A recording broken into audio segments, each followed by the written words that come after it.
Kung noong 2015 ay umabot sa pinakamalaking halaga ang kinita ni Manny Pacquiao laban kay Floyd Mayweather Jr., marami ngayon ang nagtatanong, mas malaki pa kaya ang kikitain niya sa kanilang rematch ngayong taon na ito, taong 2026? Well, kaartikulo, balikan muna natin ang unang laban na tinaguri ang Fight of the Century. Hindi lang ito basta laban lang, ito ay resulta ng mahabang paghihintay ng boxing fans sa buong mundo. Sa loob ng maraming taon, usap-usapan kung sino ba talaga ang mas magaling sa dalawa. Sa isang panig, si Manny Pacquiao na kilala sa kaniyang bilis at pagiging 8th Division World Champion. Sa kabilang panig naman, si Mayweather na may malinis na record at reputasyon bilang isang defensive genius. Kaya naman nang magharap ang dalawa, parang nagsalpukan ang dalawang magkaibang estilo at dalawang alamat ng boxing. Hindi naging madali ang pagbuo ng laban. Duman ito sa matagal na negosasyon, ilang bisis na naudlot at maraming isyong kinakaharap bago tuluyang natuloy. Pero nang mangyari na ang kanilang laban sa MGM Grand Garden Arena sa Las Vegas, siguradong sulit ang paghihintay ng fans. Umabot sa record-breaking ang dami ng nanood sa pay-per-view na naging isa sa pinakamalaking pinagkitaan sa kasaysayan ng sports. Bukod pa rito, napakalaki rin ang kinita mula sa ticket sales, sponsorships at international broadcast rights dahil pinalabas ang laban sa iba't ibang panig ng mundo. Dahil sa laki ng kita, umabot sa daan-daang milyong dolyar ang pinaghatiang premyo ng dalawang boksingero. Mas malaking porsyento ang napunta kay Mayweather, ngunit hindi rin nagpahuli si Pacquiao pagdating sa kinita. Sa kabuuan, tinatayang kumita si Manny Pacquiao ng humigit kumulang 160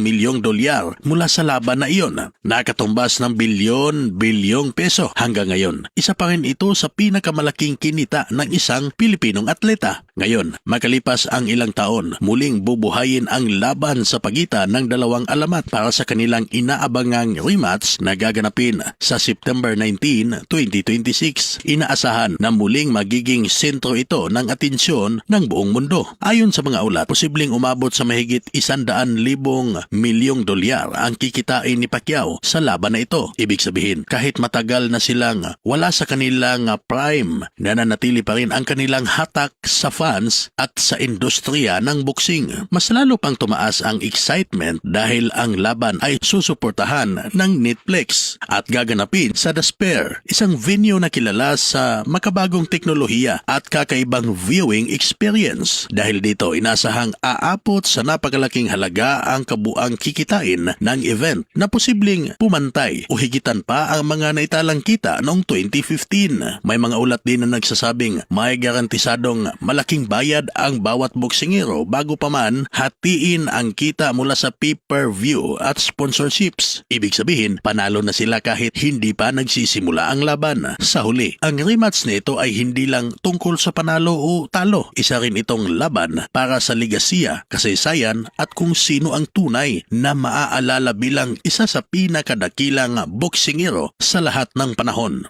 Kaya ikaw, ano sa tingin mo? Malalagpasan kaya ng laban na ito ang tagumpay ng kanilang unang paghaharap? Pwede ka mag-comment sa comment section. At kung napadaan lang sa iyo ang video ito, pa-like at pa-share ng ating video at huwag kalimutang mag-subscribe sa artikulo. Maraming salamat.